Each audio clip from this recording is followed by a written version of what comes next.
पाहिजे की आपण जास्तीत जास्त त्याच्यामध्ये उतरलं पाहिजे. ज्येष्ठांनी सुद्धा त्या दिवशी या, त्याच्यात आपल्याला आता दादा आपण ठरवूयात की आपल्याला अजून काय तिथं करता येते का. तर आपल्याला आता त्याच्यामध्ये सगळ्यात महत्त्वाचे फ्लेक्स गावोगावी ते आजच्या तारखेत लागले पाहिजे.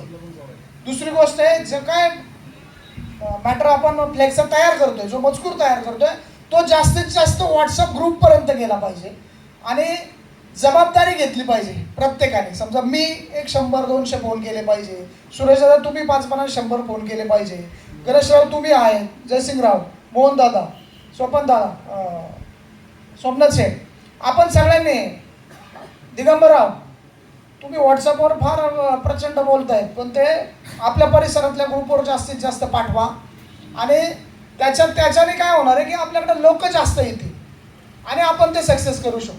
आपला उद्देश सगळ्यांचं एकच आहे, कोणाच्या वावरातून जाऊ किंवा कोणाच्या गावात स्टेशन होऊ ह्याच्याकडे आपल्याला आता वेळ द्यायला वेळच नाही आहे.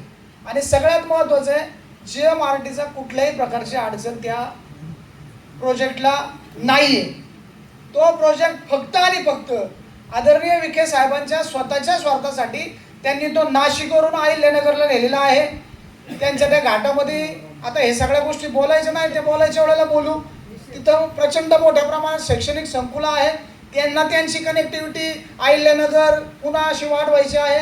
तुम्हाला काय रेल्वे 2-2, 4-4 करायच्या त्या तिकडं करा, पण आमची जी होती आहे ना, जिला देशातली पहिली मंजुरी आहे ती पहिली होऊ द्या. मग बाकीच्या तुम्हाला काय करायचं त्या रेल्वे करा. आमचं काय कोणाला करा नका करू याच्यावर आमचं म्हणणंच नाही, कोणाच्या राजकारणाचं आहे आम्हाला काही घेणं देणं नाही. पण ही जी रेल्वे, ज्या रेल्वेच्या अनुषंगाने मगाशी दादा निमसे साहेब बोलत की आपल्याकडे खरंच कोणती इंडस्ट्री, तुम्ही म्हटलं की इंडस्ट्री होणार नाही, नाहीच होणार.